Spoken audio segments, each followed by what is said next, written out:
നമസ്കാരം. ദീപ്തമായ ഈ സായം സന്ധ്യയിൽ എല്ലാവർക്കും സന്ധ്യാദീപത്തിലേക്ക് സ്വാഗതം.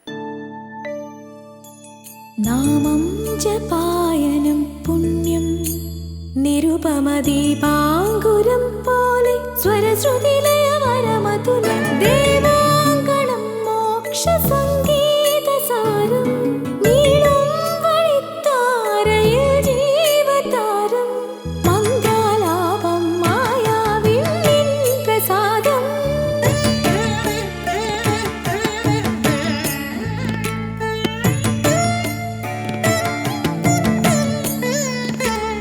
ഇരുൾ നീങ്ങിയുണരുന്ന തെളിനാളദീപം പ്രണവാമൃതം ചൊരിയുന്ന ദീപം ദീപം സന്ധ്യാദീപം. ഇന്നലെ ശ്രീ പരമേശ്വരൻ്റെ അമംഗള സ്വരൂപത്തെക്കുറിച്ചാണ് പറഞ്ഞു നിർത്തിയത്. വിചാരം ചെയ്യുന്നതിനനുസരിച്ച് കൂടുതൽ ആഴത്തിലുള്ള അർത്ഥങ്ങൾ മനസ്സിലാക്കി തരുന്നതാണ് ശിവസങ്കല്പം. ശിവസ്വരൂപത്തിലെ വൈരുദ്ധ്യങ്ങളെ പോലെ തന്നെയാണ് ശിവകുടുംബം മൊത്തത്തിലെടുത്താൽ. വളരെ നിസ്സാരമായ കാര്യങ്ങൾക്ക് പോലും തെറ്റിപ്പിരിഞ്ഞ് വിവാഹമോചനം നേടുന്നവർ ശ്രദ്ധിച്ചു പഠിക്കേണ്ടതാണ് ശിവകുടുംബത്തെ. ശിവൻ്റെ വാഹനം കാളയാണ്, ഭാര്യയുടേതാകട്ടെ കടുവയും. പക്ഷേ ഇവിടെ കടുവ കാളയുടെ ശത്രുവല്ല. ഇനി രണ്ട് മക്കളുടെയും വാഹനം പരിശോധിച്ചാലും ഈ വൈരുദ്ധ്യം കാണാം. ഒരാളുടേത് മയില്, രണ്ടാമത്തേൻ്റേത് എലി. എലിയാകട്ടെ ശിവൻ്റെ ആഭരണമായ പാമ്പിൻ്റെ ഇരയും. ഇങ്ങനെ വൈരുദ്ധ്യങ്ങൾ മാത്രം നിറഞ്ഞതായിട്ടും ശിവകുടുംബം ജീവിക്കുന്നു. അതാണ് നമ്മുടെ കുടുംബസങ്കല്പം. എന്ത് പ്രശ്നങ്ങളും പ്രയാസങ്ങളും വൈരുദ്ധ്യങ്ങളും ഉണ്ടെങ്കിലും എല്ലാവരും ചേർന്ന് ഒത്തൊരുമയോടെ സന്തോഷമായി ജീവിക്കുക എന്നതാണ് ശിവകുടുംബം നമ്മെ പഠിപ്പിക്കുന്നത്.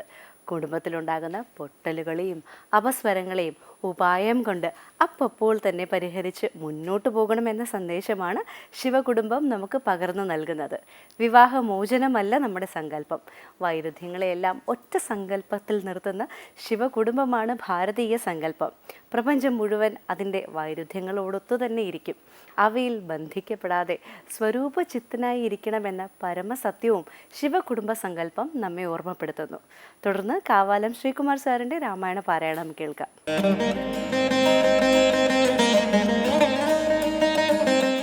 രോദനം കണ്ടരുൾ ചെയ്തു വസിഷ്ഠനും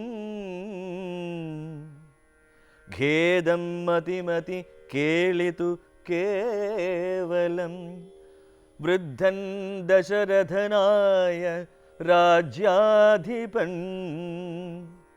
വൃദ്ധൻ ദശരഥനായ രാജാധിപൻ സത്യപരാക്രമൻ വിജ്ഞാനവീര്യവാൻ മർത്യസുഖങ്ങളാം രാജഭോഗങ്ങളും ഭുക്ത്വാ യഥാവിധി യജ്ഞങ്ങളും ബഹുകൃത്വാ ബഹുധനദക്ഷിണയും മുദാ ദത്വാ ത്രിവിഷ്ടപം ഗത്വാ യഥാ സുഖം ലബ്ധ്വാ പുരന്ദരാർദ്ധാസനം ദുർലഭം വൃത്രാരിമുഖ്യ ത്രിദശൗഖവന്ദ്യനായി ആനന്ദമോടിരിക്കുന്നതിനെന്തു നീ ആനനം താഴ്ത്തി നേത്രാമ്പുത്തൂകിടുന്നു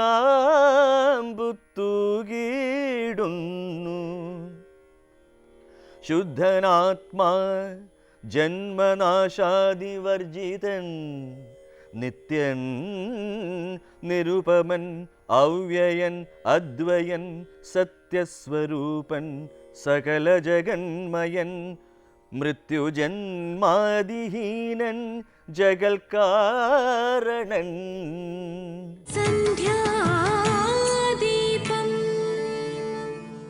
ഇനി രാമായണ ദർശനം. വന്നു ചേർന്ന ദുരന്തങ്ങൾ ഓർത്ത് വിലപിക്കുന്ന ഭരതനെ ഗുരുവായ വസിഷ്ഠ മഹർഷി സാന്ത്വനിപ്പിക്കുന്നു. ദശരഥൻ ഒരു പുരുഷായുസ് മുഴുവൻ സകല സുഖങ്ങളോടും കൂടി ജീവിച്ച് മരിച്ചതാണെന്ന സത്യം അറിയണമെന്ന് വസിഷ്ഠൻ ഭരതനെ ഓർമ്മപ്പെടുത്തുന്നു. രാജാതിരാജനും വിജ്ഞാന വീരനും ശ്രേഷ്ഠനുമായ ദശരഥനെ ഓർത്ത് വിഷമിക്കാതെ സ്വന്തം കർത്തവ്യങ്ങൾ ചെയ്യാൻ ഭരതനോട് പറയുന്ന സന്ദർഭമാണ് ഇന്ന് രാമായണ ദർശനത്തിൽ സ്വാമി ചിദാനന്ദപുരി വ്യാഖ്യാനിക്കുന്നത്.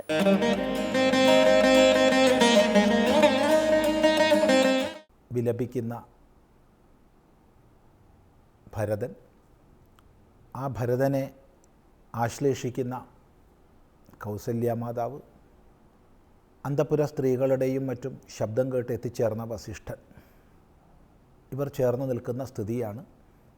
വസിഷ്ഠനെ നമിച്ചു ഭരതൻ.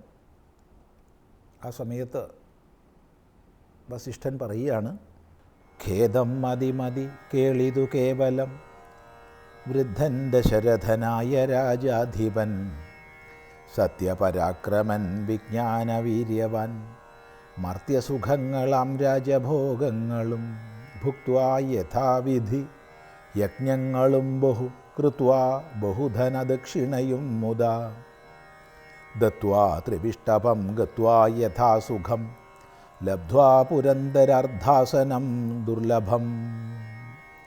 വൃത്രാരിമുഖ്യ ത്രിദശൗഘവന്ദ്യനായ ആനന്ദത്തോടിരിക്കുന്നതിനെന്തു നീ ആനനം താഴ്ത്തി നേത്രാമ്പു തൂകിയിടുന്നു. ഭരതനോടുള്ള ഒരു ചോദ്യമാണ്. നീ ഖേദിച്ചത് മതി. എന്തിനാണ് നീ ഖേദിക്കുന്നത്? രാജാവ് ദശരഥൻ അതിദീർഘകാലം ജീവിച്ചു. അങ്ങനെ വൃദ്ധനായി, രാജാധിരാജനായി. അദ്ദേഹമാകട്ടെ സത്യപരാക്രമനായിരുന്നു, വിജ്ഞാനവീര്യവാനായിരുന്നു. പറഞ്ഞാൽ പറഞ്ഞത് ചെയ്യുന്ന, അഥവാ ഒരിക്കലും വെറുതെയായി പോകാത്ത പരാക്രമത്തോടു കൂടിയ സത്യപരാക്രമനായിരുന്നു. അതിലുപരി വിജ്ഞാനവീര്യവാനായിരുന്നു. അറിവും വീര്യവും ഒത്തുചേർന്നവനാണ്.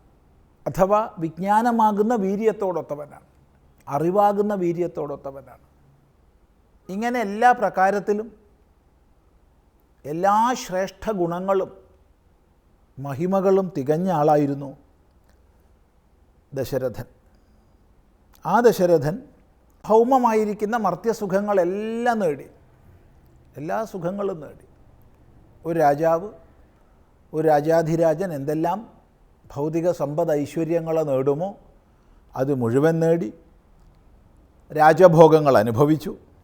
അതോടൊപ്പം വിധിക്ക് അനുസൃതമായി അനേക യജ്ഞങ്ങൾ, യാഗങ്ങൾ നടത്തിച്ചു. അതിലൊക്കെ യഥാവിധി ദക്ഷിണ സമർപ്പണം ചെയ്തു. ഒന്നിലും ഒരു ന്യൂനതയില്ല.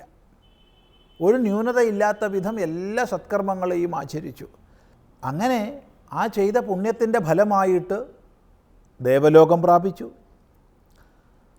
എന്ന് മാത്രമല്ല, സാക്ഷാൽ ദേവേന്ദ്രന് തുല്യമായ ദേവേന്ദ്രൻ്റെ അർദ്ധാസനം നേടിയിരിക്കുകയാണ്, അഥവാ നേടാൻ യോഗ്യത കൈവന്നിരിക്കുകയാണ് ദശരഥന്. ഇത് അത്യന്ത ദുർലഭമാണ്. അങ്ങനെ സകല ദേവഗണങ്ങളോടും കൂടെ ആനന്ദിച്ച് കഴിയുകയാണ് ദശരഥൻ. അങ്ങനെയുള്ള ദശരഥനെ സങ്കല്പിച്ചുകൊണ്ട് നീ എന്തിനാണ് മുഖവും താഴ്ത്തി ദുഃഖിച്ചിരിക്കുന്നത്? കൃതാർത്ഥനായ ദശരഥനെക്കുറിച്ച് ചിന്തിച്ച് നീ ദുഃഖിക്കേണ്ടതില്ല.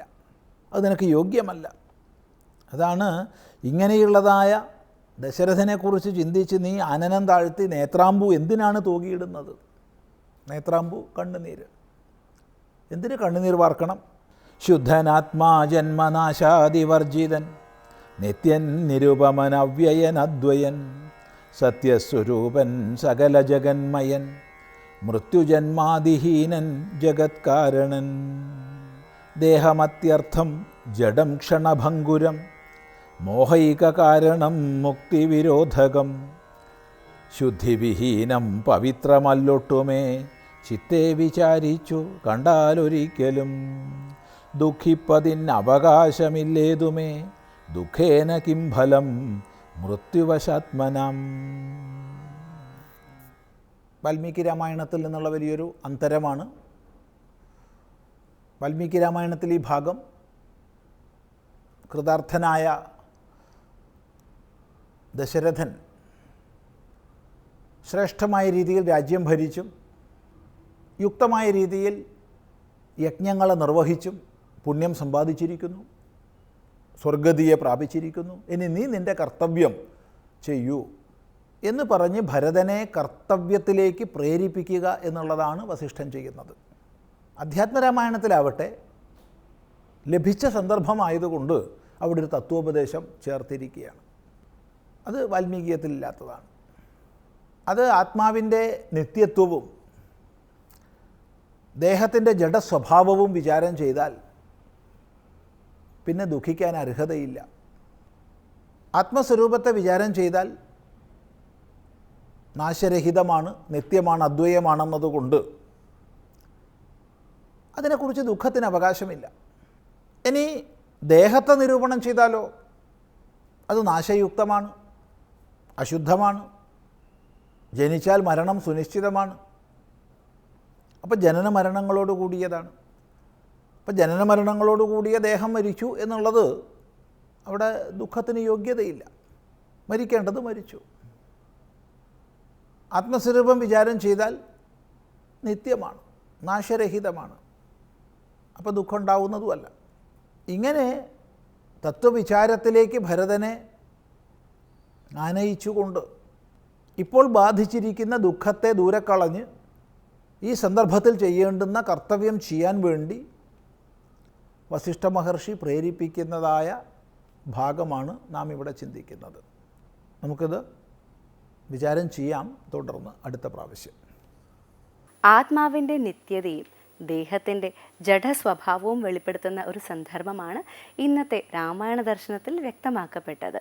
ജനന മരണങ്ങളോടുകൂടി ശരീരത്തിൻ്റെ നഷ്ടത്തെക്കുറിച്ച് ഓർത്ത് ദുഃഖിക്കുന്നത് നിരർത്ഥകരമാണെന്നും കർത്തവ്യനിരതനാകാൻ ഭരതനെ വസിഷ്ഠൻ പ്രേരിപ്പിക്കുകയും ചെയ്യുന്നതിൻ്റെ തുടർച്ച നാളെ കേൾക്കാം. ഇനി ദീപാരാധന. മംഗളാരതിക്കായി ക്ഷേത്രസന്നിധിയിലേക്ക് പോകാം.